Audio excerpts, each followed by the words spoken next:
Assalamualaikum warahmatullahi wabarakatuh.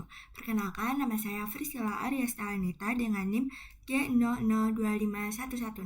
Di sini saya akan menjelaskan tentang laporan anatomi yaitu dinding abdomen. Nah, lapisan dinding abdomen ini terbagi menjadi dua yaitu anterolateral dan posterior. Nah, dinding abdomen yang pertama itu dinding abdomen anterolateral. Dari superficial ke profunda itu yang pertama itu ada kulit, lalu ada fascia superficialis. Nah, fascia superficialis ini dibagi menjadi dua, yaitu ada fascia kampar dan fascia scarpa.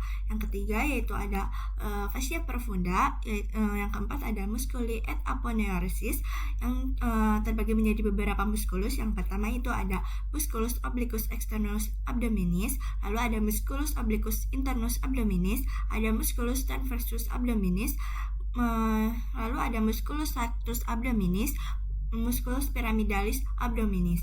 Lalu yang kelima itu ada fascia transversalis.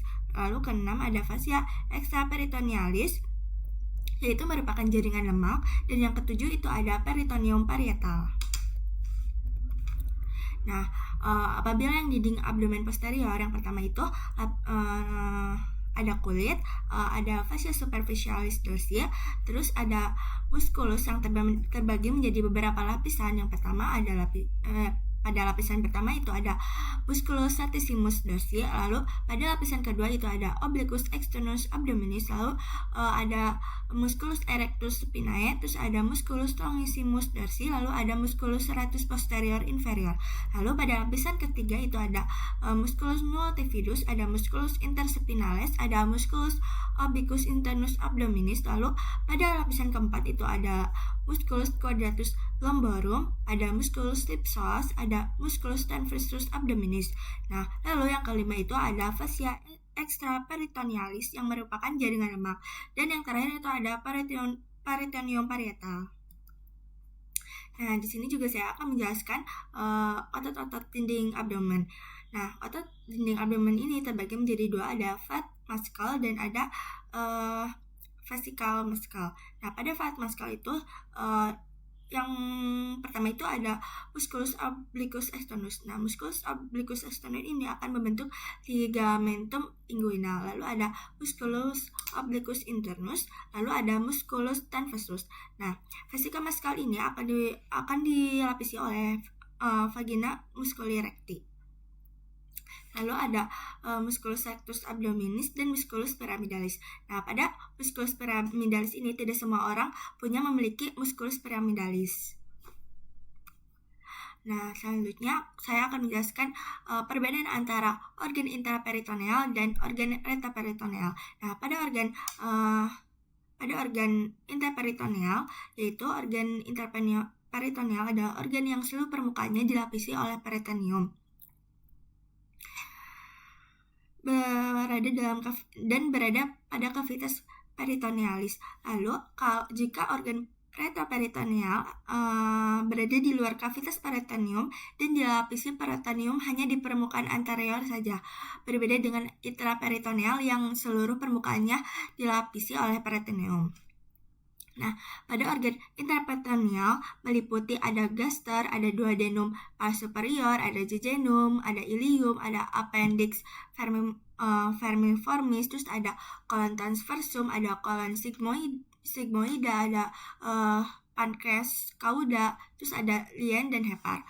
Nah, kalau pada retroperitoneal itu ada singkatannya yaitu Said-Buchecker. Yang pertama itu ada S, yaitu suprarenal gland, terus ada aorta, ada duodenum, tapi kecuali pas bagian superior karena itu ada di intraperitoneal. Terus ada pankreas kecuali bagian kaudanya karena kaudanya itu ada di intraperitoneal. Terus ada ureter, ada colon ascendens et descendens, terus ada kidney, ada esophagus dan rectum.